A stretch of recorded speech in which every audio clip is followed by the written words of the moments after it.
Hello everyone. Thank you so much, first of all, for everybody turning up today. It's amazing to see everybody and to know that Subbuteo is still thriving and it's still very very popular.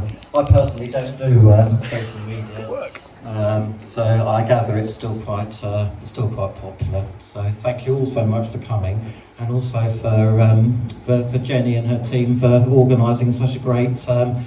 Thank you very much, and give Jenny a clap. Thank you.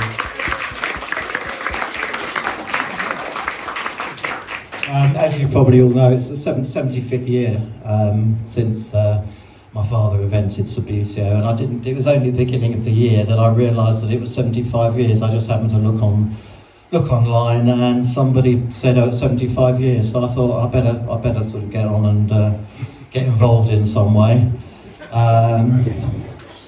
And it's great. I think my father would actually be quite surprised to find out that Subbuteo is still alive, as it were, to coin a phrase, alive and kicking. 75 years on, I think I always use the word gobsmacked. He'd be absolutely gobsmacked to know that it was still going, and people of a certain age are still playing. And I believe during lockdown, Subbuteo became a bit more. People were digging it out their lofts and what have you. So, as I say, Subbuteo is forever, not just for lockdown. So bear that in mind, folks, please. Thank you.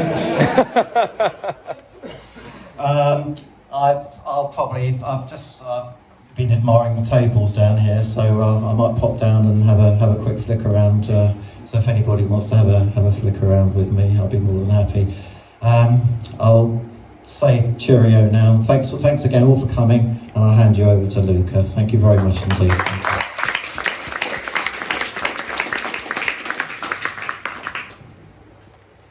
My name is Gianluca Zucchelli. I'm board member of the English Subbuteo Association, ESA. Thank you, Alan Crampton of SubbuteoPassion.com. Thank you, Jenny Peterson. Thanks, Heritage Open Day, for inviting us. I'm delighted to be here today to celebrate with you the 75th anniversary of Subbuteo. If I look back to my 9-year-old self, and I look at myself today, almost 50 years later, I have to pinch myself. I cannot believe to be here in your presence, and in the presence of Mark Adolph, the son of the inventor of Subbuteo, Peter Adolph, and the author of the best book written about its history. I have been asked to say a few words about Subbuteo history and what Subbuteo is today. A huge task to be condensed in a few minutes. Subbuteo is still alive and flicking in 2022, but Subbuteo is also history and nostalgia.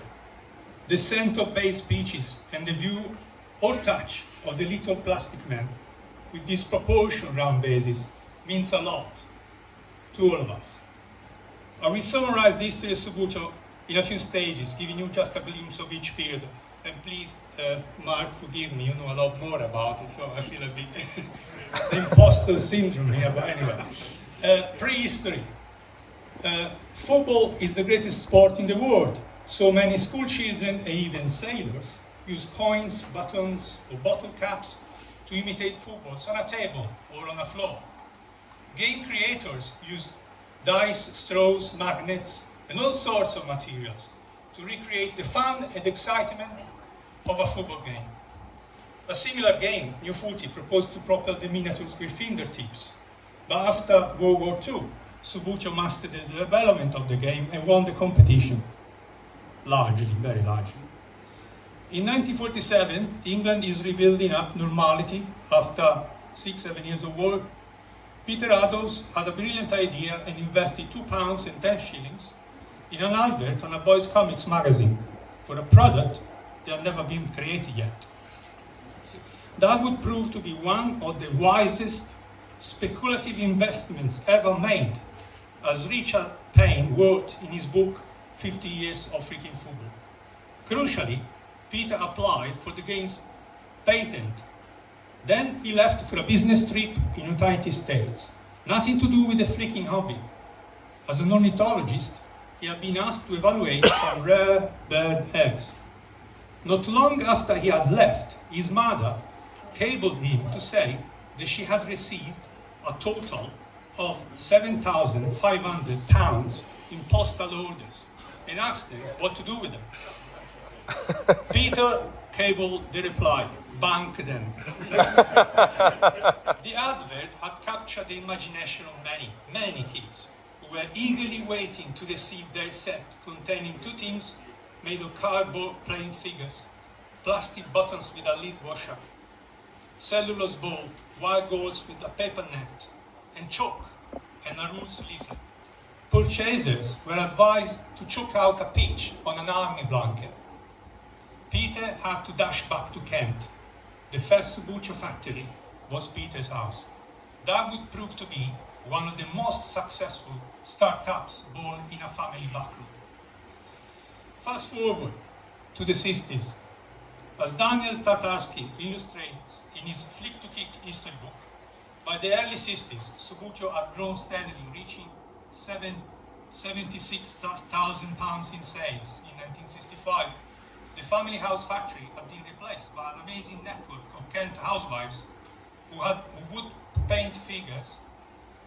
Indeed, at some point, the sports game limited factory in Kent was unable to cope with the volume of orders and had to be helped by factories based in Barcelona and in Gibraltar. Sales further jumped to much larger figures, 120,000 in 1966, driven by the World Cup played in England, £345,000 in 1968. Now, if we move on from the 1968s until the early 80s, at this stage, Subbuteo is such a successful product that the games giant Waddington, the one of Monopoly, bought the game from Peter Adolph for £250,000 of that time, the equivalent of about £7 million today. Under Waddington, Subbuteo expands further abroad and reaches its peak in 1974, another World Cup with £1,274,000 sales. At this time, Subbuteo is such a powerful brand and a landmark in collective imagination. They still consider a typical artifact of an era. Subbuteo is present in records, book, advertisement, film, and television series. It is so iconic, it can be compared with the Beatles, or in today's terms, the Premier League. In the mid-90s, two big facts happened. European teams would be produced for the first time with a mix of Caucasian and black players. That was very positive. However, the American giant Hasbro bought the game, and that ended up to cause concerns to Subbuteo lovers. That is the decline. The business did not work out for Hasbro as expected, and Subbuteo production was discontinued in 2000. This is the lowest point in Subbuteo history. The game was in danger of disappearing. However, there is always a silver lining. Indie companies started producing Subbuteo replicas while the collectors' community grew steadily. This was the time when the mass production and consumer phenomenon ended under the pressure of video games. But it was also the time where sportsmen and enthusiasts all over the world kept playing Subbuteo and new developments of table football games based on Subbuteo. The revival. Subbuteo seemed destined to become a very niche game, but where there is a tendency in social life, there is also a counter-tendency. Middle-aged men and younger adults discover or rediscover the pleasure of a physical game. They spur their imagination rather than being driven by a software. In UK, Italy, Spain, Belgium, France, South Africa, Australia, United States, even in Singapore and Japan, groups of players drove the revival of Subbuteo, and table football clubs, leagues and tournaments under the umbrella of a number of associations and federations such as the English Subbuteo Association, FISTEFs, WOSPA, and All Subbuteo.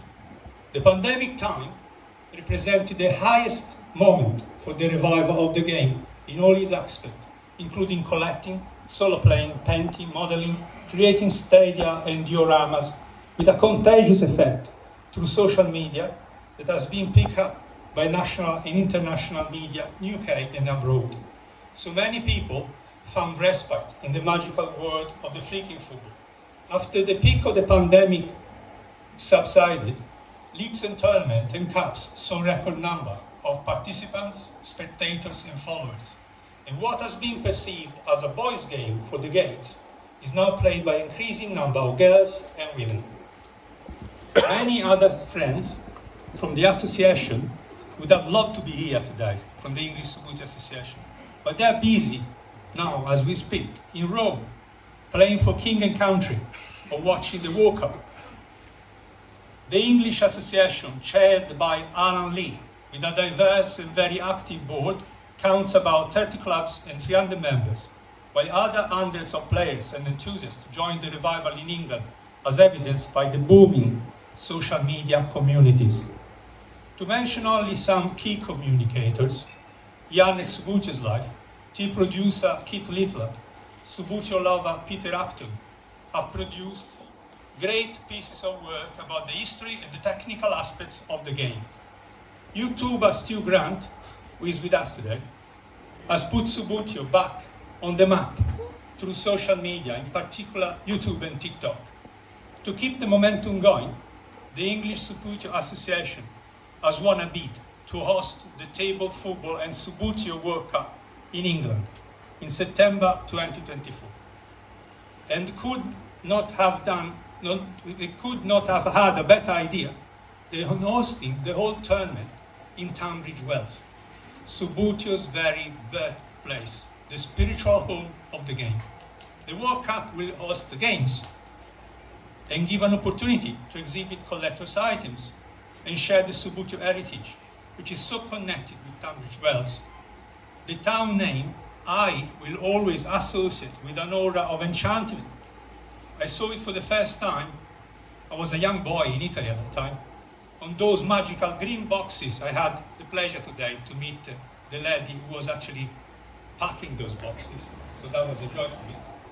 At that time, as a child in Italy, the magical name of Tunbridge Wells, I didn't even know how to pronounce it. The Tunbridge Wells Borough Council have expressed their full support to the World Cup in 2024, and we are very grateful for that. We are sure the local community in Tunbridge Wells will warm up to the idea. Today, we honor all Subbuteo workers, the Tunbridge Wells community. In particular, we pay respect to the amazing Peter Adolph, whose creativity unlocked the imagination of generations and still inspires communities of young and old players all over the world. Tunbridge Wells, September 2024, it's coming home. Thank you. Yeah.